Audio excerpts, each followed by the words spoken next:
And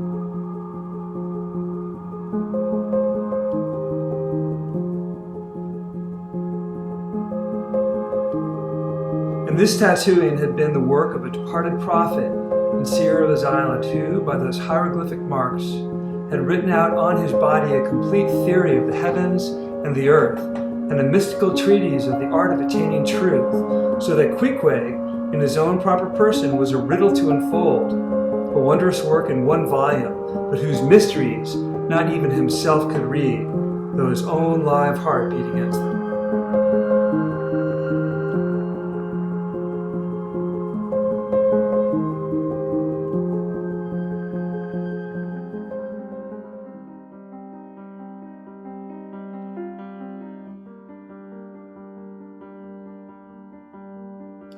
The idea for making this giant whale really grew out of the unique community that we teach in.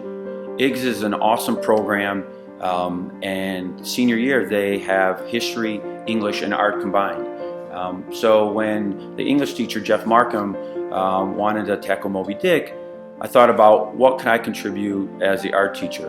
And I really wanted a project that was going to be that represented a community effort, but also preserve the individual voice.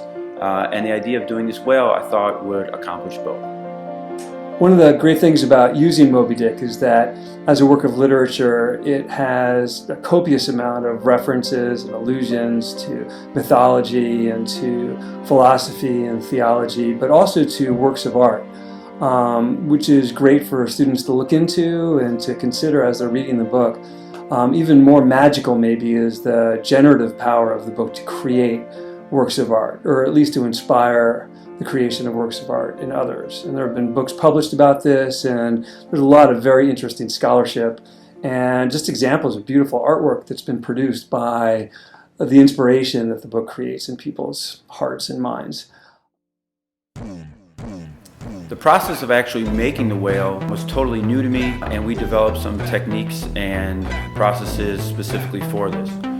The way we started was we took an image of the whale and projected it onto these massive sheets of rigid foam insulation that you would use for your home. They're 4x8 sheets, very lightweight, easy to carve, and after we projected that, we began to cut, carve, and assemble using hand saws, drills, different tools that were available to us to alter it. We created the tail, we created the fin, the different sections of the body, the eye, the barnacles, and then using construction adhesive, we had joined all the separate sections together. Once the separate sections were put together, we coated it with a layer of plaster, and after several days of sanding, this served as the basis for our drawings. Each student then created individual drawings on vellum using pen and ink.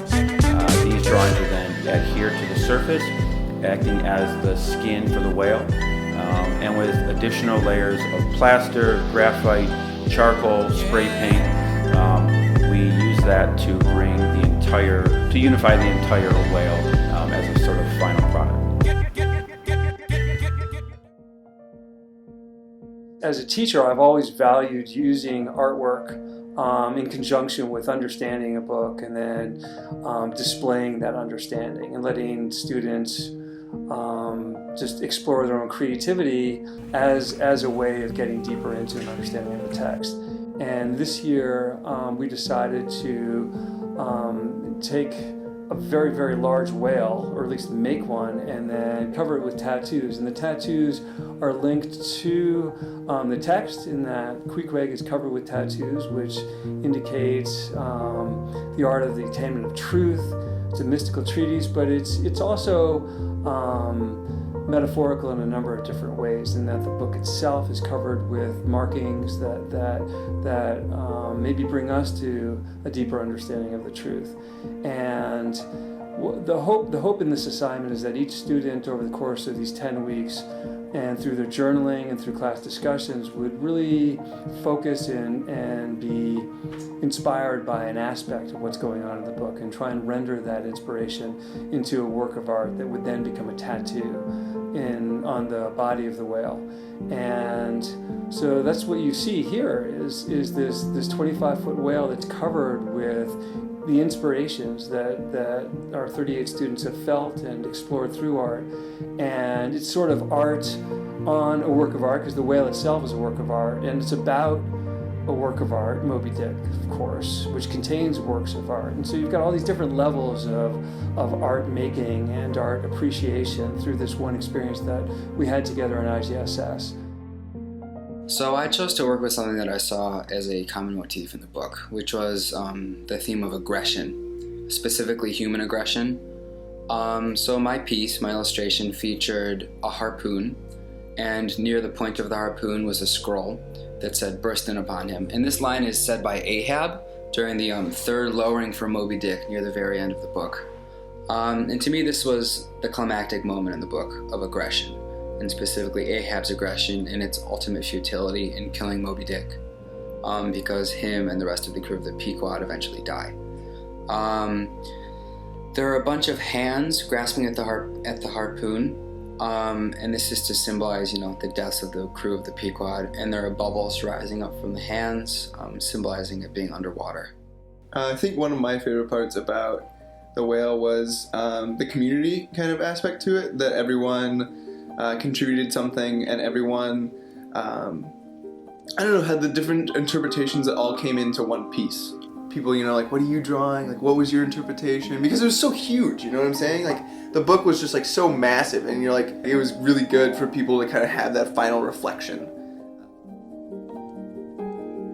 The whale art project specifically was really cool because, we could talk about this book all we wanted, and we wrote these massive journals, which I spent so much time on mine, and it was so passionate, and then we just turned them in right before winter break and had no closure with it. So the whale was a really nice way to physically kind of get our thoughts out on Moby Dick and get our experience on something that could remain and be physical.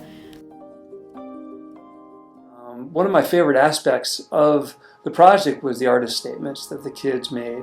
Each student wrote about what he or she was trying to achieve in the work of art, and what part of the book it was grounded in, and why it was significant to him or to her. And taken as a whole, the whale with the tattoos, with the artist statements, hanging up in the gallery now in the school, it's a very, very powerful instrument, I think, in terms of understanding the book and appreciating the book and bringing that understanding to a greater audience.